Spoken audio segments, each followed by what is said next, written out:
রাধে রাধে। বৃন্দাবনে তানসেন এসছেন ঠাকুরজির সেবা করতে।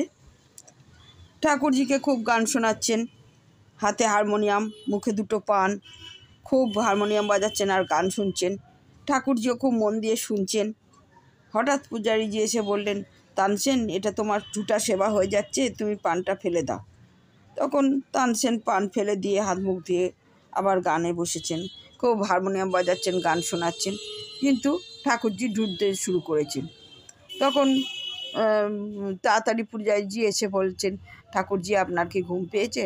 ঠাকুরজি বলছেন, না, এটা গান হচ্ছে না, তানসেনকে ভালো করে গান গাইতে বলো, আগে তো ভালো গান হচ্ছিল, ওকে দুটো পান খেতে বলো, পান খেয়ে গাইতে বলো। তখন পূজারীজি বলছে, আমি বারণ করেছি, ঝুটা সেবা হয়ে যাচ্ছে। বলে, না না, পান খেয়ে গাইতে বলো। তখন পূজারীজি আবার তানসেনকে বলছে, তানসেন এদিকে এসো। তানসেন বলে, কি? না, তুমি দুটো পান খেয়ে আবার গাইতে শুরু করো। তখন তানসেন বলে, আপনিই তো বারণ করলেন।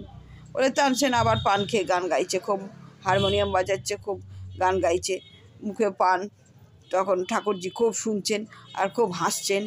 তখন পূজারীজি বলছেন, ঠাকুরজি, যত বেদ শাস্ত্র নিয়ম কি আমাদের জন্যই? রাধে রাধে।